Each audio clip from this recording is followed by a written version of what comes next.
Hello जी, क्या हाल चाल है आपके। आई होप सब बढ़िया कर रहे होंगे। और आज इस वीडियो के अंदर मैं आपको ऐसे करियर ऑप्शंस बताना चाहूँगा कि जो लोग इंजीनियरिंग में हैं लेकिन अपना करियर बनाना चाहते हैं लेकिन कोडिंग में इंटरेस्ट बिल्कुल भी नहीं है। ठीक है, स्टार्ट करते हैं वीडियो को। 1.5x करके देख सकते हो। स्टार्ट करते हैं पहला, जो कि है टेक्निकल राइटिंग। टेक्निकल राइटिंग एक बहुत इंपॉर्टेंट स्किल है गाइस। इसके अंदर क्या होता है कि जैसे आपको कोई भी कोडिंग की रिक्वायरमेंट नहीं है, आपको क्या करना है कि बहुत सारे जैसे कि नए नए सॉफ्टवेयर बनते हैं, राइट। फॉर एग्जाम्पल मुझे याद है कि बहुत सारे टेक्निकल राइटर मेरे साथ भी काम करते थे। जैसे ब्राउजर स्टैक था, ब्राउजर स्टैक के अंदर ब्राउजर स्टैक कैसे काम करता है, ब्राउजर स्टैक के डॉक्यूमेंट्स, टेक्निकल डॉक्यूमेंट्स लिखना, फीचर कैसे काम करता है, उससे रिलेटेड इंफॉर्मेशन को कैसे लिखना है प्रॉपर्ली, राइट। उसमें कॉम्प्लेक्स सिनेरियोस को टेक्निकल इंफॉर्मेशन लिखा जाता है। बहुत सारी डॉक्यूमेंटेशन बनती है सॉफ्टवेयर प्रोजेक्ट्स के अंदर। सॉफ्टवेयर कंपनियां इतनी सारी बढ़ रही हैं, आपको पता है अभी आजकल इंडिया में outside and all, right. Technical writers भी बढ़ रहे हैं। टेक्निकल राइटर्स, मुझे मेरा एक दोस्त है, मैं नाम नहीं लूंगा, लेकिन बहुत अच्छा कमा रहा है। ऑलमोस्ट लाइक 30-35 लाख तक लेता है टेक्निकल राइटर अगर आप सीनियर बन जाते हैं, राइट। तो टेक्निकल राइटिंग आई थिंक एक बहुत इंटरेस्टिंग है। कोडिंग से कोई रिलेशन नहीं है। डेफिनेटली आपको चेकआउट जरूर करना चाहिए कि टेक्निकल राइटर कैसे बन सकते हैं, राइट। सेकंड इंपॉर्टेंट पॉइंट है प्रोजेक्ट मैनेजमेंट। बहुत अच्छे दोस्त थे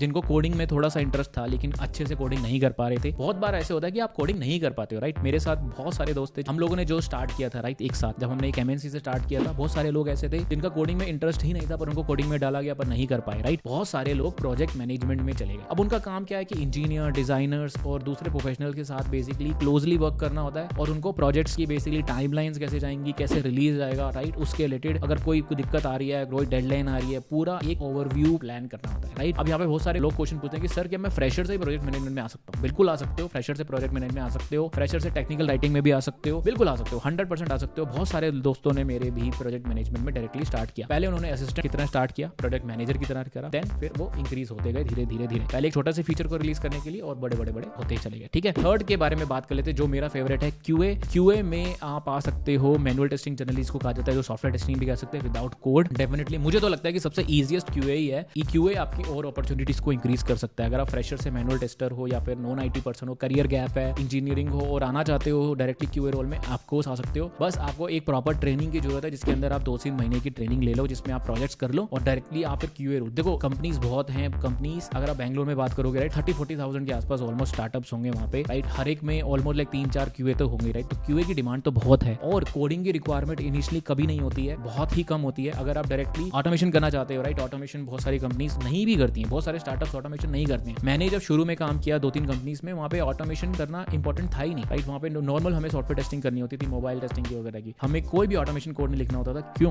रीजन इज वेरी सिंपल, उनको उतना आरओआई नहीं है, रिटर्न ऑन इन्वेस्टमेंट मिलता ही नहीं है ऑटोमेशन से, राइट। ऑटोमेशन जनरली स्टेबल चीजों का होता है, बड़ी कंपनीज करती हैं मोस्ट ऑफ द टाइम। आजकल लोग करने लगे हैं लेकिन आप क्यूए रोल डायरेक्टली जा सकते हैं, ठीक है। चौथा इंपॉर्टेंट पॉइंट है सेल्स में। सेल्स में जा सकते हो गाइस आप। बहुत सारे सेल्स इंजीनियरिंग में, जो कि अब हमने एक प्रोडक्ट बनाया, मान लो हमने सॉफ्टवेयर प्रोडक्ट बनाया, मान लो जीरा बनाया, तो जीरा को भी तो कोई सेल करेगा, राइट। तो सेल करने वाला जनरली लोग, सारे लोग एमबीए से नहीं होंगे, सारे सेल डिपार्टमेंट से नहीं होते। वो बहुत सारे लोग मैंने जो मेरे देखे थे, जो मेरे साथ दोस्त भी काम करते थे, जिन्होंने इंजीनियरिंग कर रखी थी, वो उन सॉफ्टवेयर प्रोजेक्ट्स को बेचते थे एज ए सेल्स, राइट। वो लोग फ्रेशर से ही गए हुए हैं। तो यहाँ पे आप ये भी ट्राई कर सकते हो कि आप सेल्स इंजीनियरिंग में जा सकते हो, जहाँ पे आपको सेल्स करनी है सॉफ्टवेयर प्रोडक्ट्स की। और ये बहुत ही अमेजिंग करियर है क्योंकि इसके अंदर आपको इंसेंटिव भी मिलता है और एक्स्ट्रा मनी भी मिलती है और सैलरी भी मिलती है। तो मेरे बहुत सारे दोस्त अभी सेल्स में हैं, ठीक है, जो कि इंजीनियर थे पर उनको सॉफ्टवेयर प्रोजेक्ट बेचने होते हैं। This is one important. अब जो फिफ्थ इंपॉर्टेंट पॉइंट है वो है टेक्निकल कंसल्टिंग। आप टेक्निकल कंसल्टिंग कर सकते हो, जिसके अंदर अगर आप टेक्निकली स्ट्रॉन्ग हो। बहुत सारे लोग क्या होते हैं कि टेक्निकली स्ट्रॉन्ग होते हैं पर कोड नहीं लिख सकते, ठीक है, कोई बात नहीं। लोगों को समझ में आता है एक एप्लीकेशन, उनको अच्छे से समझ में आ गया इंस्टाग्राम कैसे यूज करना है, क्या क्या फीचर है, पर वो कोड नहीं कर सकते इंस्टाग्राम, ठीक है। पर आप टेक्निकल कंसल्टिंग तो कर सकते हो ना, कि कैसे आप इसको यूज करना है, क्या क्या चीजें करनी है। टेक्निकल कंसल्टिंग बहुत इंपॉर्टेंट है, जिसके अंदर आपको गाइडेंस देनी होती है टेक्निकल इश्यूज के बारे में, या फिर दूसरे प्रोफेशनल के साथ क्लोजली वर्क करना पड़ता है। जैसे टेक्निकल चैलेंजेस क्या आ रहे हैं उनको कैसे आप हैंडल कर सकते हो, अदर थिंग्स एंड ऑल। उसमें कोडिंग की जरूरत इतनी नहीं होती है, वो चीज आप बिल्कुल ट्राई कर सकते हो, राइट। अगेन टेक्निकल स्किल्स भी ट्राई कर सकते हो, जो कि मेरे को लगता है अनदर ऑप्शन है गुड, ठीक है। तो इंजीनियरिंग में कोडिंग की जरूरत नहीं होती है। आप प्रोजेक्ट मैनेजमेंट में जाओ, टेक्निकल राइटिंग में जाओ, क्वालिटी इंश्योरेंस में जाओ, सेल्स इंजीनियरिंग में जा सकते हो, टेक्निकल कंसल्टिंग में जा सकते हो, प्रोजेक्ट मैनेजमेंट में जा सकते हो, राइट। अपने अपने इंजीनियरिंग स्किल्स को वहां पे यूज कर सकते हो और बहुत अच्छी अर्निंग भी कर सकते हो। मैंने आपको अपने एग्जांपल दिए, बहुत सारे लोग सेल्स में है, टेक्निकल राइटिंग में है, इनका कोडिंग से कोई लेना नहीं है। क्यूए के अंदर भी बहुत सारे लोग ईटीएल में गए हैं, आरपीए में गए हैं, यूआई पाथ में गए हैं, वहाँ पे बहुत ही मिनिमम कोडिंग और नो कोडिंग के बराबर ही है, राइट। तो वहाँ पे बहुत सारे ऐसे करियर्स ऑप्शंस होते हैं, ठीक है, ऐसा जरूरी नहीं है। बस आपको प्रॉपर्ली जो मैंने आपको लिस्ट बताई है उसमें से जाके उनको रिसर्च करो अच्छे से, ठीक है। मिलता हूँ अगली वीडियो के अंदर। आई होप आपको अच्छी लगी होगी। कमेंट डाउन बिलो आपको क्या चैलेंजेस आ रहे हैं, क्या आप इंजीनियरिंग में जाना चाहते हैं, क्या आप कौन सा करियर ऑप्शन चूज करना चाहते हैं, कोई डाउट है, let me know in the comments. अच्छी लगी वीडियो तो लाइक और सब्सक्राइब करके जाना। मिलता हूँ अगली वीडियो के अंदर, बाय बाय।